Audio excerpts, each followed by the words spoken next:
Do you know the wing of a Boeing 777 isn't just a wing? It's a giant fuel tank that happens to fly. Every time you board one of these planes, you're sitting on top of roughly 40,000 gallons of jet fuel, most of it hidden inside the wings, right below your window. And here's the thing most people never realize. The wing is the tank. There's no separate fuel pod bolted on underneath. The entire wing structure is hollow, sealed, and filled with kerosene. The 777 carries about 200,000 pounds of fuel on a long-haul flight. That's the weight of a fully loaded truck, riding inside surfaces that are barely 6 inches thick at the leading edge. So how does all that fuel get from the wings into the engines without a single mechanical pump failure turning a... Let's start with the obvious question. Why put fuel in the wings at all? Why not a big tank in the fuselage, like a car's gas tank? The first reason is balance. The engines hang off the wings, and the wings are where the lift is generated. Fuel stored right there keeps the center of gravity exactly where the engineers want it, over the wings. Put a heavy tank in the middle of the body, and the plane's nose and tail start fighting the balance on every single maneuver. The second reason is structural strength. A 777's wing flexes an enormous amount in flight, up and down, sometimes several feet at the tips. That flexing is actually the wing doing its job. A wing that flexes absorbs turbulence instead of fighting it, and the fuel sloshing around inside acts as a giant damper, smoothing out those loads on the structure. Then there's the weight distribution problem. If you hang a huge external tank under the wing, you add drag and stress. But by filling the wing's internal cavity with fuel, the weight sits right at the source of lift.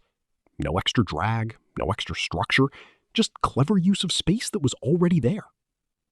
There's a bonus, too. The fuel does something no one expects. It helps cool the plane. As the 777 cruises, its hydraulic systems and avionics generate serious heat. The fuel in the wings acts as a giant heat sink, quietly absorbing that heat and keeping everything running at a safe temperature. So the wing is a fuel tank, a shock absorber, a heat sink, and a lift generator, all at once. That's the kind of multitasking that makes engineers smile. Now let's trace the fuel's journey from the wing all the way to the fire. It's not a simple gravity feed like a car. It's a carefully choreographed system of pumps, valves, and tanks. The 777's wing is divided into several compartments, the main tanks inside the wings, plus a center tank in the fuselage between the wings. Each wing has its own main tank feeding the engine on that side. That's the first rule of aircraft fuel design: redundancy. Each tank is fitted with boost pumps, electric pumps that push fuel up and out of the tank toward the engines. And right at the engine, there's a second stage, an engine-driven pump that takes over once the engine is running. 2 independent systems, so if one fails, the other keeps the fuel flowing.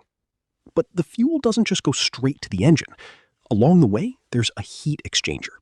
Remember how the fuel cools the plane? This is where that works in reverse. The fuel passes close to the hot engine oil, and the two swap heat. The fuel gets warmed, so it flows better, and the oil gets cooled, so it doesn't overheat. A beautiful little trade, happening constantly, thousands of feet up. Here's where it gets really clever.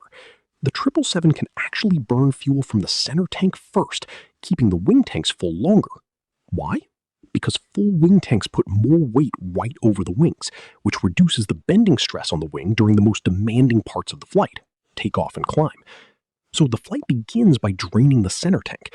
Only later, as the wings lighten, do the wing tanks start feeding the engines. Every drop of fuel is spent in a carefully planned order. This is the part that surprises most people. If both engines are burning fuel, why would the fuel ever get unbalanced? Because it's not always burning evenly. If the plane banks, or if one engine is working harder, or if a pump has a small issue, one wing can end up with more fuel than the other. And that's a real problem, because an imbalance of even a few thousand pounds pulls the plane into a constant, annoying turn that the pilots have to fight the whole flight. So the 777 has a fuel management system that's constantly monitoring the levels in every tank. It compares the left side to the right side, And if it detects a difference above a set limit, it kicks in the crossfeed valve. The crossfeed valve is a clever piece of plumbing. It lets fuel from one wing's tank flow across to the other side. So if the left wing is running heavy, fuel from the left tank can feed the right engine, rebalancing the plane without dumping a single drop overboard. On top of that, the pilots can manually transfer fuel between tanks using a transfer pump. It's a slow, deliberate process.